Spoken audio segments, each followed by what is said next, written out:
Hello heroes, welcome back to the channel movies by Gani. ఈ రోజు మనం Delhi crime season 3 web series review గురించి చూస్తే, first main point movie opening scene చాలా బాగుంటుంది, మంచి ఇంటెన్స్ కూడా ఇస్తుంది. ఇక స్టోరీ గురించి మాట్లాడుకుంటే, స్టోరీ మొత్తం మనకు స్టార్టింగ్ లోనే తెలిసిపోతుంది. అంటే ఒకటే కాన్సెప్ట్ మీద స్టోరీ రన్ అవుతా ఉంటుంది.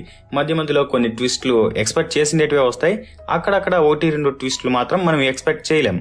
ఇక స్టోరీ రన్నింగ్ విషయానికి వస్తే, ఫస్ట్ 1-2 ఎపిసోడ్లు ఒక రకంగా జరిగినా మళ్ళీ మాత్రం చాలా నిదానంగా జరుగుతూ ఉంటుంది. మనం మలయాళం సినిమాలు ఎలా చూస్తామో సేమ్ దీన్ని అలాగే చూడాల్సి వచ్చినట్టు. ఇక నెక్స్ట్ థింగ్ డబ్బింగ్ అయితే చాలా బాగా ఇచ్చారు. అందరి పర్సనాలిటీలకి కరెక్ట్ గా మ్యాచ్ అవుతుంది.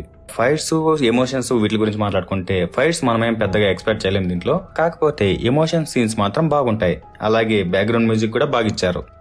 ఇక ఫైనల్ గా సిరీస్ ఎండింగ్ కూడా లాస్ట్ లో మంచి ఇంటెన్స్ గా ఉన్నట్టుంటుంది. కాకపోతే మధ్య మధ్యలో ఒక కొంచెం విసుగు వచ్చే లాగ్ అయ్యే సీన్లు ఉంటాయి. వాటిని దాటుకొని సిరీస్ మాత్రం లాస్ట్ కి కొంచెం డీసెంట్ గానే ఎండ్ అవుతుంది. ఈ మూవీ ఫ్యామిలీతో ఎంజాయ్ చేయొచ్చు, ఆడాడ 1-6 సీన్లు తప్పిస్తే. ఇక ఫైనల్ గా రేటింగ్స్ విషయానికి వస్తే నేనైతే 3 ఇస్తాను. ఎందుకంటే ఇప్పుడు దాకా మనం మాట్లాడుకునేవే, డబ్బింగ్ బాగా ఇచ్చినారు, స్టోరీ బాగుంది, మంచి starting, decent ending, background music కూడా బాగుంది.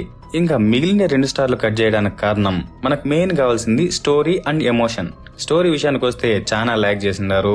ఇక ఎమోషన్స్ విషయానికి వస్తే, మనం ఒక మూవీని గానీ వెబ్ సిరీస్ గానీ చూస్తా ఉన్నప్పుడు మనము ఆ సిరీస్ లో జరిగే విషయాలన్నీ మనం ఎక్స్పీరియన్స్ చేయాలా. అంటే మన కళ్ళతో మనం చూస్తా ఉన్నాము, ఎబ్బా ఇబ్బలే జరిగింది, ఇదేంది ఇట్లా జరిగింది, అట్లా మొత్తం సీన్స్ అన్ని మనము మన మైండ్ లో ఎక్స్పీరియన్స్ చేయాలా వాళ్ళు చూపే ఇంటెన్షన్ కి. సో ఇదేనా Delhi crime season 3 web series మీద క్విక్ రివ్యూ. మరి మీ ఒపీనియన్ ఏంటో కామెంట్ సెక్షన్ లో చెప్పండి. థ్యాంక్ యూ గైస్, మళ్ళీ కలుద్దాం. Okay, bye bye.